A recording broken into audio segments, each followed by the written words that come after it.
L'acteur, humoriste, producteur et réalisateur Danny Boone est une personnalité bien connue des Français depuis plus de 20 ans, mais connaissez-vous bien l'une des comiques les plus rentables du cinéma français? Son Bienvenue chez les Ch'tis a 2 remakes avortés après les 20,48 millions d'entrées de Bienvenue chez les Ch'tis, 2008. Danny Boone est sollicité de toutes parts pour que des remakes du film fleurissent dans d'autres pays européens, mais pas seulement.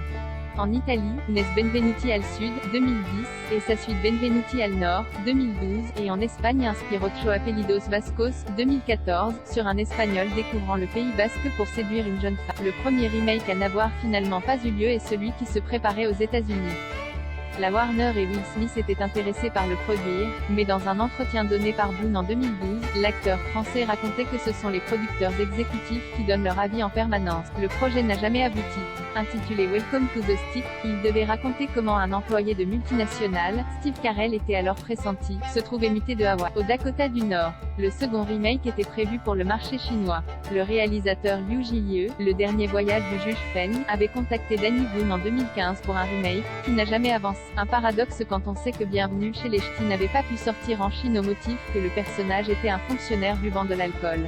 Il a été découvert par Patrick Sébastien. Danny Boone lance sa carrière d'humoriste en 1993, mais 2 ans plus tard, il rencontre Patrick Sébastien, qui va lui permettre de se faire connaître, notamment Danny Boone au Palais des Glaces, qui contient le sketch La Déprime avec sa célèbre réplique « Je vais bien, tout va bien ». Sébastien s'est souvenu pour Yahoo de sa première rencontre avec Danny Boone, les 2 hommes sont restés proches. Une fois qu'il a accédé au succès, Boone est lui aussi devenu producteur d'artistes, notamment Jérôme Commandeur pour son spectacle Se fait discret, de 2008 à 2010 et la première réalisation du comique, Ma famille t'adore déjà, 2016.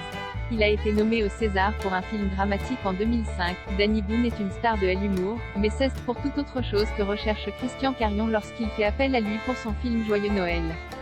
Il lui confie le rôle de Ponchel, un garçon coiffeur devenu aide de camp du lieutenant Audebert interprété par Guillaume Canet. Son rôle, quoique discret, se démarque notamment par le tragique destin du personnage.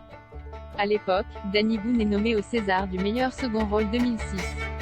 Pour lui, qui était connu pour le sketch du kawaii, de la poste ou du dépressif et sortait du lamentable Pédale dure, parvient à toucher les professionnels de la profession avec un rôle plus dramatique. Son pseudonyme vient d'une série. Au moment de se choisir un nom de scène, celui qui se nomme alors Daniel Farid-Amidou trouve l'inspiration sur le petit écran.